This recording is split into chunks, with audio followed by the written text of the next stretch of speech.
Tourism Minister Patricia de Lille's decision to dissolve the entire SA Tourism Board has been met with significant criticism from industry bodies and political opponents.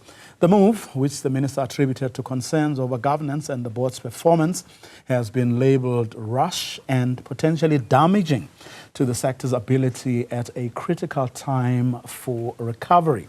To hear the views of the Tourism Business Council of South Africa, we have CEO Tshifhiwa Tshivhenga, who joins us now on the line. A very good afternoon to you. Thanks very much for your time. You are, according to your statement, disappointed at the minister's decision. Absolutely. Good afternoon to you and good afternoon to the viewers. Indeed, we are disappointed. The good thing is that we did meet with the minister some 2 nights ago, where we spoke at length about our concerns when we had that there is a possibility of the board of SAT being dissolved.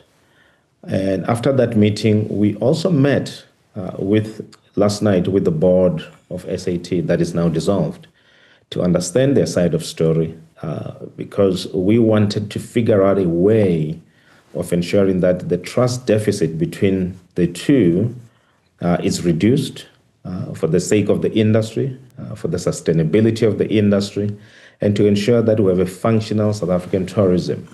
So it disappoints us when we see what the minister have done, the fact that we now don't have a board, and it's not the first time that the board has been dissolved.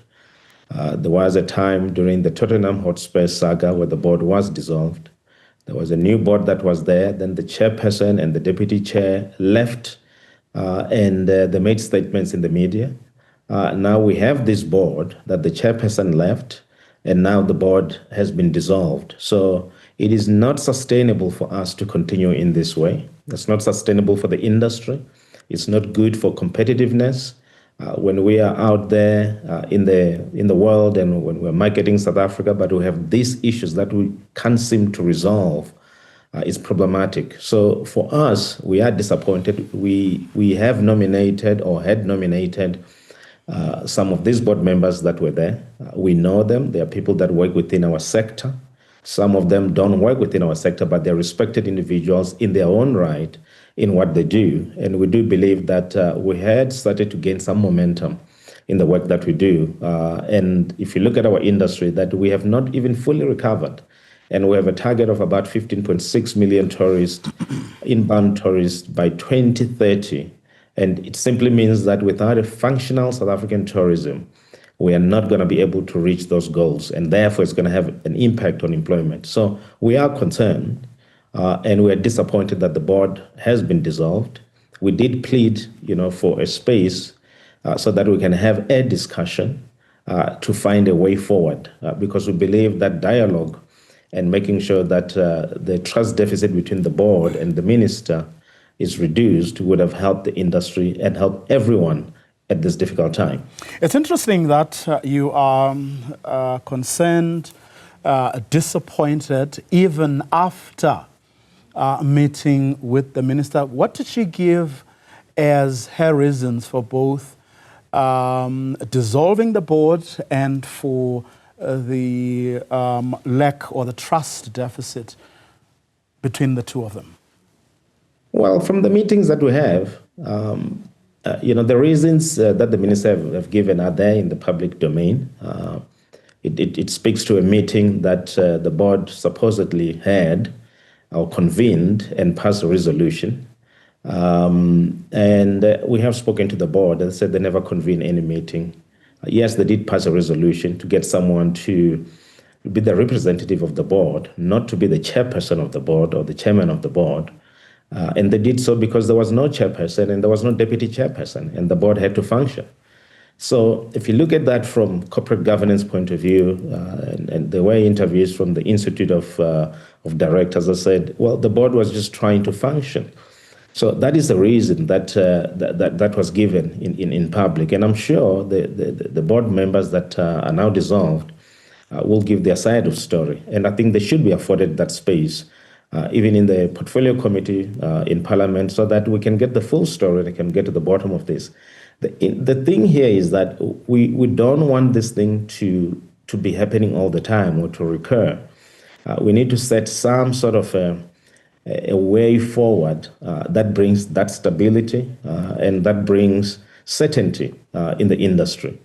Because the job that we need to do it's far greater. So, and the reasons that were given, to me, they seem as if there's a difference of understanding between the board and the minister in terms of what the board was doing and what the minister believed the board was doing. But I think those things could have been solved, via a dialogue or a conversation face-to-face with the board to try to resolve the matter for the sake of the industry. But I hear you, you're right. I mean, there were these reasons that were given. But what remains unclear is whether what the board is being accused of doing in itself was sufficient to warrant a dissolution of the board. And I want your opinion on that, having listened to both parties. Do you, as the Tourism Business Council, believe that what the minister has put forward as reasons is or was in itself sufficient to warrant a dissolution of the board, especially given what you've said right at the beginning is at stake here in terms of what the work that needs to be done for this sector of our economy? Well, we don't believe that the reasons that are given are sufficient enough for dissolution. We believe that if it's a misunderstanding, it can be solved, and it could have been solved faster and in a more collegial way in order for the industry to move forward. So, no, we don't believe that the reasons that were given are serious enough to warrant that. There could be, and again, there could be difference of opinion or legal opinions on the matter. But if you look at it and you look at the work that's in front of us and what we need to do and what the board has been accused of doing on the basis of convening a meeting when they didn't have a chairperson and they didn't even have a deputy chairperson, they didn't have an acting chairperson or an interim chairperson. And that whole thing is a function, as the minister have said, of the ministry to appoint those people.